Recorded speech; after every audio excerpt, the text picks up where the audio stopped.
Talking about chapter 10, James crawled through the hole and then he came into the core. He saw a strange man who had a white face. So this looks like Alice in Wonderland. Okay, here, chapter 11.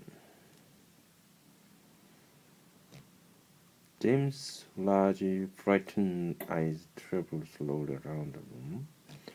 The creature, some sitting on a chair, others reclining on a sofa, were all watching him intently.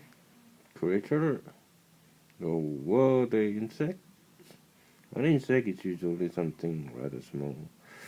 Is it not? Grasshopper, for example, is an insect. So, what would you call it if you saw a grasshopper as large as a dog? As large as a large dog. You could hardly call that an insect, could you? There was an old green grasshopper as large as a large dog sitting on a stool directly across the room from James now. And next to the old green grasshopper, there was an enormous spider. And next to the spider, there was a giant ladybug with its 9 black spots on a scarlet shell. Each of these three was scratching up on a magnificent chair on a sofa nearby, reclining comfortably in curled-up positions. There was a centipede and an earthworm, and on the floor in the far corner there was something thick and white that looked as though it might be a silkworm, but it was sleeping soundly and nobody was paying any attention to it. Every one of these creatures was at least as big as James himself, and in the strange ignition light that shone down from somewhere in the ceiling, they were absolutely terrifying to behold. "I'm hungry," the spider announced, suddenly staring hard at James. "I'm famished," the old green grasshopper said. "So am I," the ladybug cried. The centipede sat up a little straight on the sofa.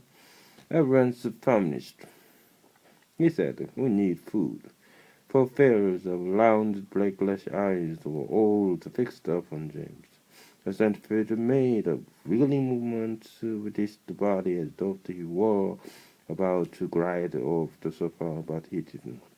There was a long pause and a long silence. The spider, who happened to be a female spider, opened her mouth and ran a long black tongue delicately over her lips.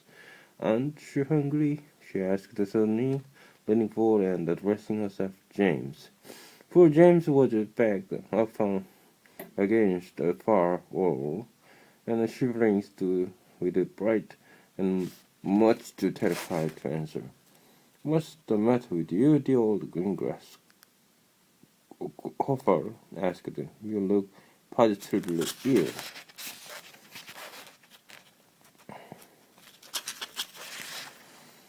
"He looks as though he's going to faint any second," the centipede said.